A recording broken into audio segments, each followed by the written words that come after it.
ক্ষতি হবে না, আল্লাহর কোনো ক্ষতি হবে না। যারা ইবাদত করবে না তারাই ক্ষতিগ্রস্ত হবে। এজন্য মুনাফিকি কার্যক্রম পরিহার করতে হবে। আমাদেরকে ইবাদত বন্দী করতে হবে একেবারে যথাযথভাবে এবং ইবাদত করতে হবে কোরআন ও সুন্নাহ মোতাবেক।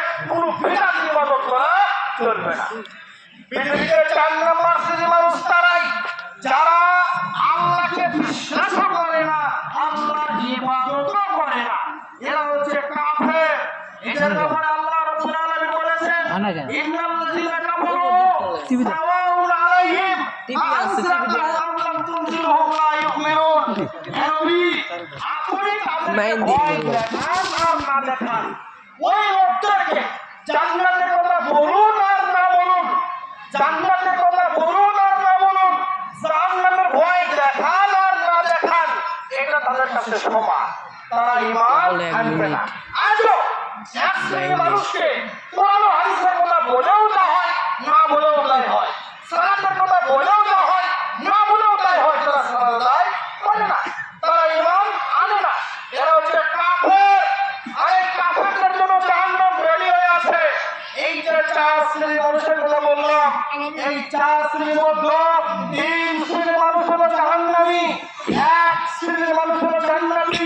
যারা 1 নম্বর শ্রেণীর মানুষ তারা ঈমানদার, পরেজগার, মুমিন, মুত্তাকি, এরা হলো জান্নাতি। যারা 2 নম্বর শ্রেণীর মানুষ তারা ফাসিক, মিথ্যুক, এরা হলো জাহান্নামী। যারা 3 নম্বর শ্রেণীর মানুষ তারা মুনাফিক এবং বিদাতি, এরা হলো জাহান্নামী। যারা 4 নম্বর শ্রেণীর মানুষ তারা কাফের, এরা হলো জাহান্নামী। সম্মানিত মুসলিম, আমাদেরকে 1 নম্বর শ্রেণীর মানুষ হতে হবে, ঈমানদার হতে হবে, পরেজগার হতে হবে, মুত্তাকি হতে হবে। পরেজগারিতা অর্জন করার মাস ছিল এই রমাদান মাস। কেননা আল্লাহ রাব্বুল আলামিন বলেছেন, ইয়া আইয়ুহাল্লাযীনা আমানু কুতিবা আলাইকুমুস সিয়াম কামা কুতিবা আলাল্লাযীনা মিন ক্বাবলিকুম লাআল্লাকুম তাত্তাকুন। হে ঈমানদারগণ, তোমাদের জন্য সিয়ামকে ফরজ করা হয়েছে। শুধু তোমাদের জন্য নয়, তোমাদের আগেও যারা এসেছিল তাদেরও সিয়াম ছিল। আর এতে এই সিয়াম পালনের মাধ্যমে অবশ্যই তোমরা মুত্তাকি হবে, অবশ্যই পরেজগারিতা অর্জন করবে। আমরা যারা রমাদান মাস পুরো মাস ব্যাপী সিয়াম পালন করেছি, অবশ্যই আল্লাহকে ভয় করে সিয়াম রেখেছি, আল্লাহকে খুশি করার জন্য সিয়াম রেখেছি, নেকির আশায় সিয়াম পালন করেছি, ঈমানের সহিত সিয়াম পালন করেছি। তাহলে তো আমরা পরেজগারিতা অর্জন করে ফেলেছি, তাই না? আমরা তো পরেজগার হয়ে গেছি। তাহলে এই বাকি 11 মাস আমরা তো একেবারে কোরআন ও সুন্নাহ ভিত্তিক ঈমানদারের সহিত পরেজগারের ভিত্তিতে আমরা ইবাদত করতে থাকবো, তাই না? আমরা কেউ নেশা করবো না, সুদ খাবো না, ঘুষ খাবো না, জিনা করবো না, ব্যভিচারী করবো না, অন্যায় করবো না, কারো ছবি নষ্ট করবো না, কাউকে গালিগালাজ করবো না, কারো প্রতি জুলুম করবো না, অত্যাচার করবো না। সবাই তো আমরা ভালো হয়ে গিয়েছি, আমরা তো পরেজগারিতা অর্জন করেছি। সুতরাং এই রমাদানের যে শিক্ষাটা আমরা গ্রহণ করেছি, এই শিক্ষার জন্য আমাদের বাকি মাস কাজে লাগে। আমরা তো ঈমানের সাথে এই বাকি মাসগুলো এই দুনিয়াতে অবস্থান করতে পারি, ইবাদত বন্দী করতে পারি। পরেজগারিতা কাকে বলে শুনুন। ওমর ফারুক রাদিয়াল্লাহু তাআলা আনহুকে জিজ্ঞাসা করা হলো, পরেজগারিতা কি জিনিস? তখন তিনি বললেন, আপনি কি দুনিয়ায় কাটা বিছানো রাস্তা দেখেননি? তিনি বললেন, হ্যাঁ দেখেছি। তারপর তিনি বললেন, এই কাটা বিছানো রাস্তায় মানুষ কিভাবে চলবে? তিনি বললেন, খুব সাবধানতার সাথে, সতর্কতার সাথে। কেন? কাটা যদি কাপড়ে লাগে ছিঁড়ে যাবে, শরীরে লাগলে ছিঁড়ে রক্তাক্ত হবে। তখন ওমর ফারুক রাদিয়াল্লাহু তাআলা বললেন, ঠিক পরেজগারিতা এরকম, সারা দুনিয়ায় কাটা বিছানো, সারা পৃথিবীতে পাপ আর পাপ, ডান দিকে পাপ, বাম দিকে পাপ, সামনে পাপ, পিছনে পাপ। এই পাপের ভরপুর দুনিয়ায় আমাদের খুব সাবধানতার সাথে, খুব সতর্কতা অবলম্বন করে চলতে হবে। পাপের দিকে অগ্রসর হওয়া যাবে না, সিরাতুল মুস্তাকিম সোজা পথে আমাদেরকে পরিচালিত হতে হবে। সম্মানীয় উপস্থিতি, বলছিলাম পৃথিবীর সকল মানুষই ক্ষতিগ্রস্ত, কিন্তু তারা নয় যারা ঈমান এনেছে। আল্লাহ এক, তিনি অদ্বিতীয়, তার কোনো শরীক নেই। তিনি আমাকে সুস্থ রেখেছেন, আমাকে মৃত্যু দেবেন, আমাকে বিধান দিয়েছেন। যে আল্লাহ আমাকে সৃষ্টি করেছেন সেই আল্লাহর সাথে কাউকে শরীক করা যাবে না। এই যে মৌখিক স্বীকৃতি আর অন্তরের বিশ্বাস, এই মৌখিক স্বীকৃতি আর অন্তরের বিশ্বাস, এই উভয়ের সমন্বয়ে কর্ম সম্পাদন করতে হবে, ইবাদত করতে হবে, তাহলে ইমানদার হতে পারবেন। আর এই ইমানদার হলে আপনি ক্ষতিগ্রস্ত হবেন না। সৎ আমল সম্পাদন করতে হবে, ভালো আমল করতে হবে। এই যে রমাদানের সিয়াম রাখছেন, রমাদানের সাধ্য মতনের দান করেছেন, আজকেও আপনাকে দান করতে হবে, তারপরে পরবর্তী সময়েও দান করতে হবে, অন্যান্য নফল ইবাদত করতে হবে, অন্যান্য ভালো কর্মকাণ্ডগুলো করতে হবে। যত রকমের সৎ আমল করবেন আপনি তত জান্নাতের পাথর সংগ্রহ করতে পারবেন, তত আপনি ধ্বংস থেকে বাঁচতে পারবেন। এই জন্য সৎ আমল করতে হবে। আল্লাহ নবী যা করেছেন, যা করতে বলেছেন, আল্লাহ নবী যা করেছেন, যা করতে বলেছেন, আমাদেরকে তাই করতে হবে। কোরআন সুন্নাহর বাইরে কোনো ইবাদত করা যাবে না। কোরআন সুন্নাহর ভিত্তিতে আমাদেরকে ইবাদত করতে হবে, তাহলে সেটা হবে সৎ আমল। আর এই সৎ আমল যারা করবে তারা নিশ্চিত ধ্বংস থেকে বাঁচবে, তথা জান্নাতের পাথর সংগ্রহ করে বিচারের কাছে মুক্তি পেয়ে তারা জান্নাতে প্রবেশ করবে। সম্মানিত উপস্থিতি, যারা পরস্পর হকের প্রতি অবিচল থাকবে, হক পথের পথিক হয়ে থাকবে, তারা কখনো ক্ষতিগ্রস্ত হবে না। যুগে যুগে আয়াদিস বিদ্বানরা, বড় বড় আলেম ওলামারা অনেক নির্যাতনের শিকার হয়েছেন, অনেক বাধা বিপত্তির সম্মুখীন হয়েছেন, তারপরেও তারা হক থেকে পিছপা হয়নি, হক থেকে সরে যায়নি। ইতিহাস প্রমাণ করে ইমাম ইবনে তাইমিয়ার জগৎ বিখ্যাত আলেম, যিনি কোনদিন কোন মানুষকে অন্যায়ভাবে গালিগালাজ করেননি, কাউকে হত্যা করেননি, জিনা করেননি, এইরকম একজন হকপন্থী বিদ্বানকে, হকের অতন্ত্র প্রহরীকে একবার নয়, দুইবার নয়, ৮ বার তাকে জেলখানায় আটকে রাখা হয়েছিল। ৮ বার। তার ছাত্র হাফিজ ইবনে কাইয়্যিম বলেছিলেন, আমাকেও জেলখানায় নেওয়া হোক, আমি আমার ওস্তাদের সেবা করব। জেলখানায় তাকেও নেওয়া হয়েছিল, কিন্তু ওস্তাদের সেবা করার সুযোগ নেওয়া হয়নি। ইমাম ইবনে তাইমিয়ার মৃত্যু জেলখানাতেই হয়েছিল। শুধু তাই নয়, শাইখুল মুফতি মিয়া নাসির হোসেন, যাকে আল্লাহ ১০০ বছর হায়াত দিয়েছিলেন, ১০০ বছর, তার বয়স যখন ২৫, তখন থেকে তিনি শিক্ষকতা শুরু করেছিলেন। আমৃত্যু শিক্ষক ছিলেন। দীর্ঘ ৭৫ বছরের শিক্ষকতা জীবনে ১,৮০,০০০ ছাত্র তৈরি করেছিলেন। এই ১,৮০,০০০ ছাত্রের মধ্যে ৮০,০০০ ছাত্রকে তিনি হাদিস করেছিলেন।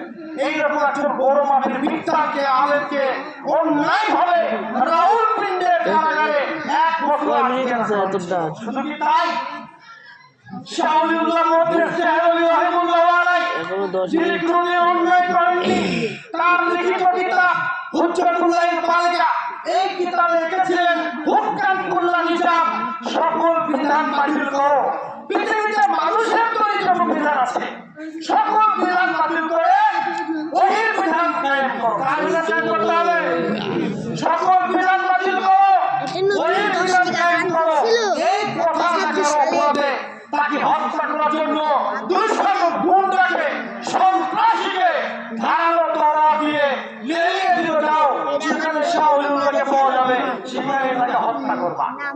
শাওলিউল্লাহ মুহাদ্দিস রাহিমাহুল্লাহ আলাইহি ওই যে দিল্লির শাহী জামে মসজিদে সালাত আদায় করে মসজিদ থেকে বের হচ্ছেন, দেখেন মসজিদের সামনে ২০০ জন গুন্ডা ধারালো তরোয়াল হাতে, মুসলিমরা ভয়ে পালিয়ে গেল। এখন শাওলিউল্লাহ মুহাদ্দিস বললেন, বুঝি বাবা, আমি কোনো অন্যায় করি, আমি শুধুমাত্র আমার কিতাবে লিখেছি, হুক্কাম কুল্লা নিজাম, সকল বিধান বাতিল করো, ওহির বিধান কায়েম করো। এই অপরাধে আজকে জালেমরা আমাকে হত্যা করার জন্য এসেছে। তুমি আমাকে সাহায্য করো, তোমার সাহায্য ছাড়া আজকে বাঁচার কোনো উপায় নেই। তখন ৯ জন যুবক ছুটে এসে বলছে, হে শাওলিউল্লাহ, আপনি যে অপরাধে অপরাধী, আমরাও তো একই অপরাধে অপরাধী, আপনি আগে কেন মরবেন? আমরাও আপনার সঙ্গে মরতে প্রস্তুত। তখন তারা তাকবীর দিল, লিল্লাহি তাকবীর, আল্লাহু আকবার। এই